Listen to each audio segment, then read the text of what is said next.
2 августка карата күндүн маанилүү жаңылыктар менен тааныштырабыз. Саламатсыздарбы?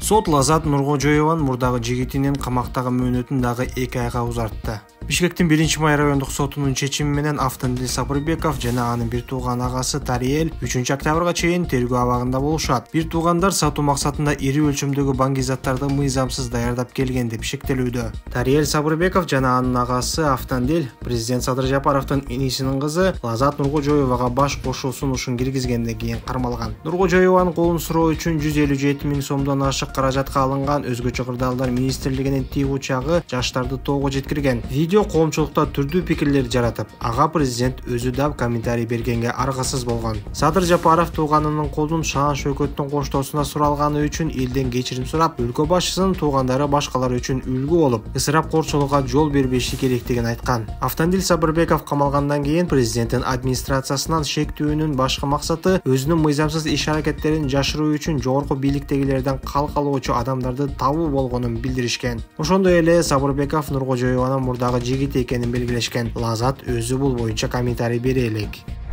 Баткендеги Миң булак айылынын көчөлөрү жакында жарыктандырылат. Министрлер кабинетинин төрагасынын орун басары Эдил Байсалов жана облус жетекчилиги Баткенде эл менен жолукту. Тургундардын бири Аксай айыл өкмөтүнүн Миң булак айылында бала бакча, суу, мектеп маселеси чечилбей, көчөлөрдө жарыктандыруу жок болгондуктан мал уурулук токтобой жатканын айтты. Облус жетекчиси Абдикарим Алимбаев жарыктандыруу маселеси боюнча тиешелүү тарапка тапшырма бергенин айтып, бирок маселе чечилбегени үчүн Баткен РЭСтин жетекчиси Дүйшөбек Эшматовду жыйындан чыгарып жиберди. Ушинтип уят кыласыздар да. 2 жолу айттым сизге жарыктооңдоону. Барыңыз. Кечке чейин мага чечүү жолун айтасыз. Түшүндүңүзбү? Мындай суроолор болбой. Тапшырма коюлду, аткарылышы керек, деди Алимбаев. Баткен облустук администрациясы клубко жарыктандыруу боюнча тиешелүү тараптарга 1 августта тапшырма берилгенин, тез арада аткарылып, жарыктандыруу берилерин белгилешти.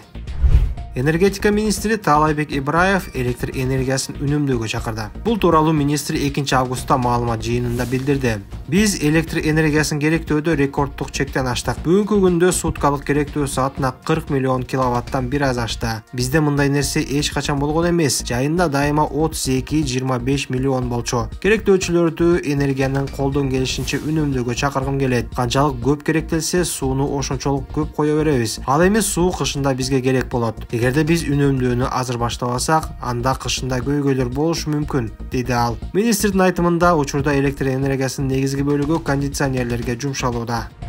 Эдил Байсалов Орусиядагы чектөөлөр кыргыз мигранттарына таасир этпеши керек деп билдирди. Минкаптын башчысынын орун басары Эдил Байсалов Орусияда мыйзамдарды катаалдаштыруу боюнча сунушталып жаткан чараларга комментарий берди. Орусиянын бир катар депутаттары мигранттарга билим берүү, медицина тармагында иштөөгө, жүргүнчүлөрдү ташып, тамак аш жеткирүүгө жана жогорураак киреше алып келген же орус жарандарынын муктаждыгын канааттандыра турган иштин айрым түрлөрү менен алектенүүгө тыюу салууну сунуштаган. Биз бул мыйзам долбоорлору жана чектөөлөр Кыргызстан жарандарына тиешеси жок экенин эске алабыз. ЕАЭПтин негизги принциптерине ылайык биздин жарандарыбыз эмгек рыногунда эркин жана тең укуктуулукка ээ, деп жазды Байсалов.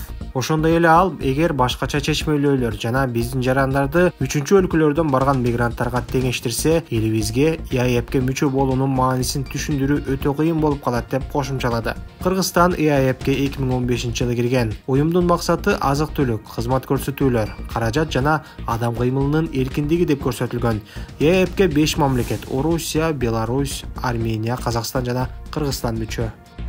Тоң районунда мас абалда тургундарды курал менен коркуткан 39 жаштагы киши кармалды. Ысык көлдүн Тоң районундагы 9 булак айылында мас абалда унаа айдап, тургундарга октолгон курал менен кезеген 39 жаштагы киши кармалды. Окуя 30-июлда болгон. Унааны тинтүү учурунда ок дарылары бар курал далил катары алынган. Алардын тиешелүү уруксаат кагаздары жок болгондуктан мыйзамсыз болуп чыкты. Ошондой эле медициналык экспертизада шектүүнүн ичип алганы тастыкталган, дешти облустук милициядан. Бул боюнча бейбаштык беренеси менен кылмыш иши козголуп, шектүү 48 саатка убактылуу кармоочу жайга киргизилди. Тергөө уланууда.